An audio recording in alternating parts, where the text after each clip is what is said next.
Hello, welcome to the Watches TV. Today we focus on the new slim Hermès watches and in particular to the two male models that are one in steel and the other in red gold. So let's go.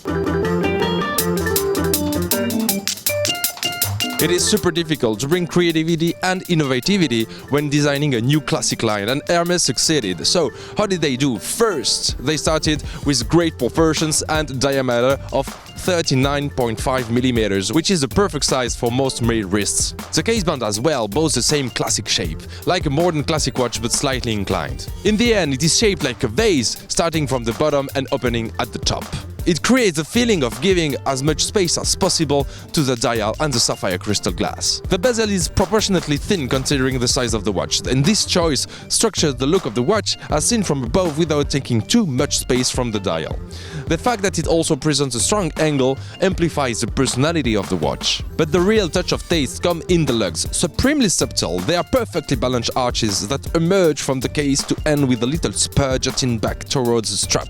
This is the fundamental detail that makes the lugs of the slim Hermès fantastically modern, reinforcing its thinness and underscoring the connection between the case and the leather strap made in-house. Modernly inclined aesthetes noticed these features at first glance when the collection was launched at last Baselworld, and some pundits, including us, elected it as one of the most important and interesting watch of the fair. It is indeed important, as classical watches have become a priority for the brands. This is because of the customers who are looking for purer and simpler models. And speaking about this, I invite you to look at our reports about, for instance, the Patrimony from Vacheron Constantin or the Chanda 1950 from Parmigiani, because this was exactly the purpose of these reports. Coming back to the slim collection, the case is obviously not the only strong visual feature. The dial is a masterpiece too.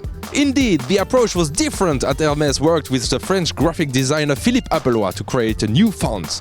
Appelois wanted to work with fundamentals as a composer that has only 7 notes to create a symphony, he says. He focused on finding balances, pure geometrical shapes and breaking some lines to provide more space and rhythm. The result is absolutely strong and new, and we think that Hermès succeeded in creating its own reference in classic watchmaking by inventing timeless codes for the case and the dial. Speaking about the technique now, these two new models are also interestingly different. They integrate a caliber with a height of only 2.6 mm, which is a very thin caliber. It is manufactured by Vaucher, a company that belongs partially to Hermès, and integrates a micro-rotor.